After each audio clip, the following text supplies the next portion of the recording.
Siin siis esimene hääl jaotub 2 oktavis. Eriti lahe on, kui te saate selgeks ülemise otsa, need, kes on selleks usinad see ära õppima.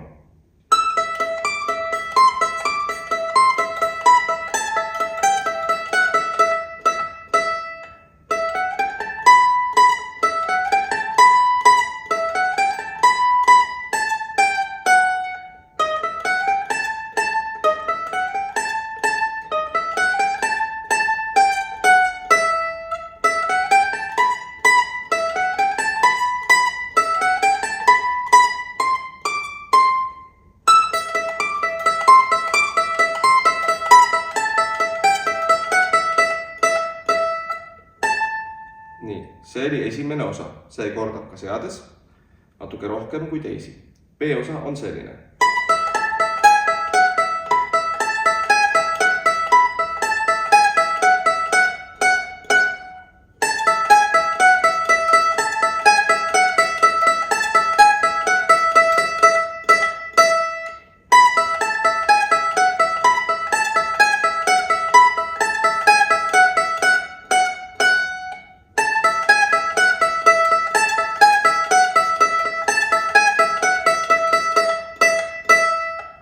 Ja C-osa.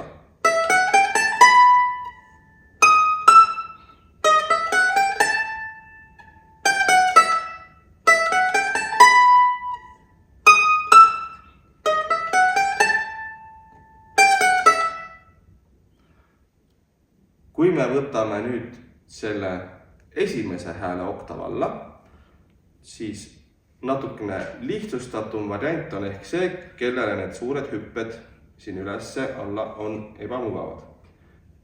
Niimoodi saab siis mängida näiteks A-osa.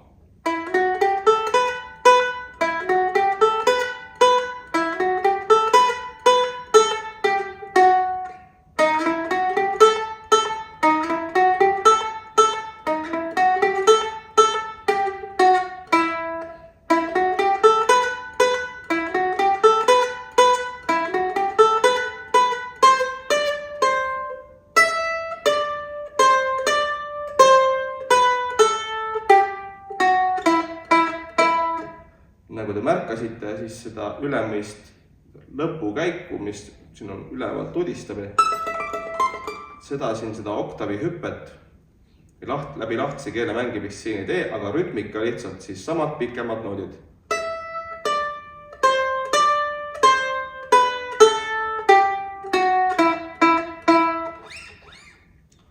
Nii, B-osa. Seda saab 2 moodi teha ka juba. Alustaks sellest, kui oleks see sama tihedad noodid, siis ma soovitaks mängida niimoodi.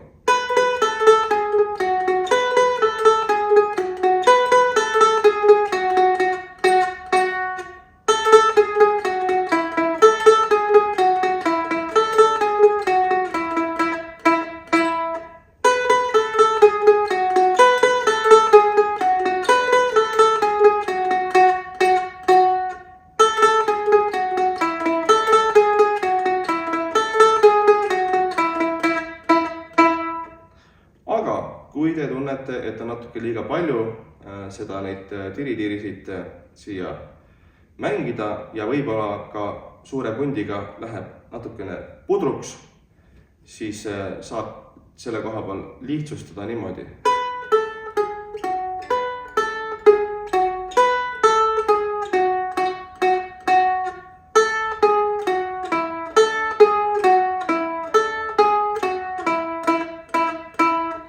See aga tähendab seda, et see tihe meloodia peab siiski olemas olema. Et kõik, kui mängivad seda lihtsamat varianti, siis kaob selle osa ägedus lihtsalt ära. Nii et jagage hääli mõistlikult. C-osa siis ka. Tsitaat.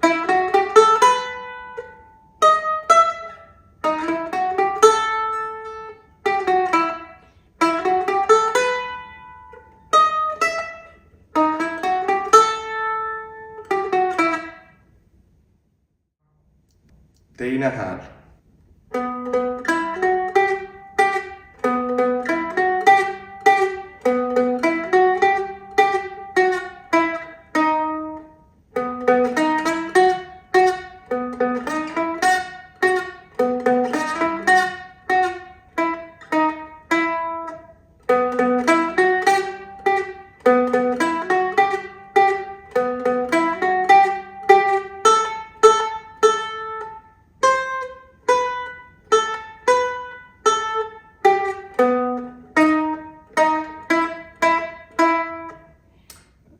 siin siis kordab ka veel seda A-osa, aga tähelepanek on siis võib-olla see, et siin on need esimese ja teise freti vahelised liigutamised, et teidki enda jaoks mugav viis kindlasti seda mängida, kui siin vahetab niimoodi.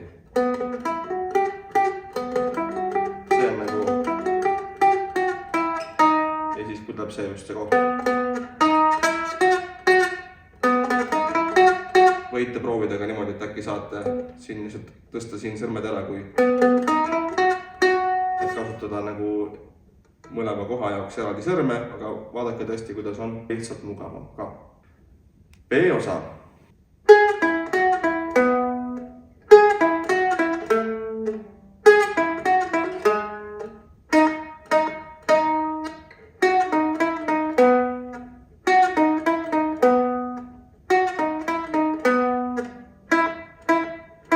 Kordab.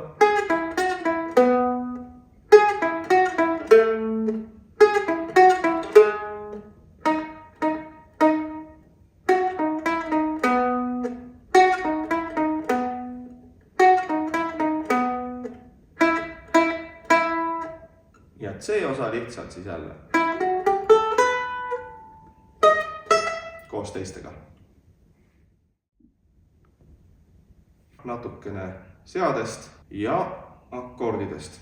Intro ja outro on siis ka väikeste jalalöökidega sarnane rütmika, nagu on siis A-osas, aga see on siis läheb niimoodi.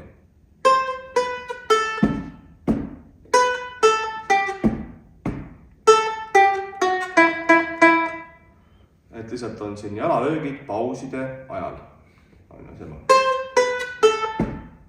Et see ilusti oleks ühtne. Saab ka pillide peal ka teha, kui tundub, et võib-olla üks matsu väga, võib-olla ma ei tea, kas liiga valjuks läheb, aga võite ka pillide peal veel teha juurde. Näiteks niimoodi chopiga saabalt.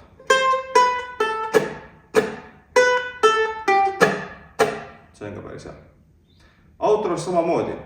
Outros tuleb tähele panna, et kui tuleb siis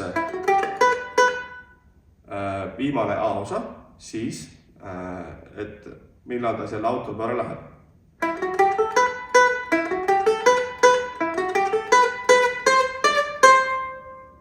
Teeb selle käigu ära ja siis ei tule enam seda. Vaid selle osa asemel ongi see outro, et tulebki.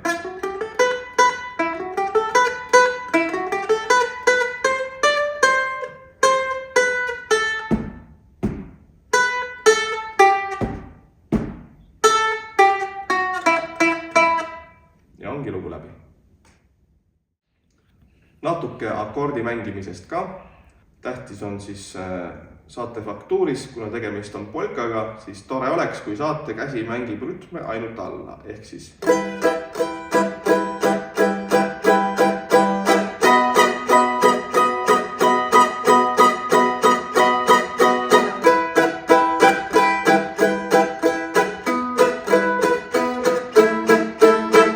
niimoodi sujuvas polka rütmis.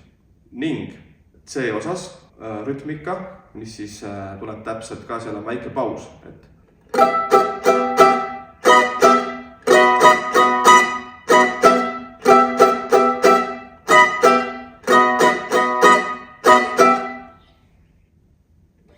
ja outros ka saab mängida kaasa akorde, ehk siis alguses kui intros akorde ei ole, siis outros kindlasti nende käikude peal sellega A-moll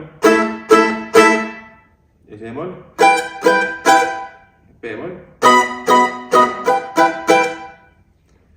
ja tähelepanu, B2-s on üks D-tuuri akord terve loo jooksul. Ehk see natukene harmoonia korraks muutub põhiharmooniast, et palun lihtsalt jälgida ka seda.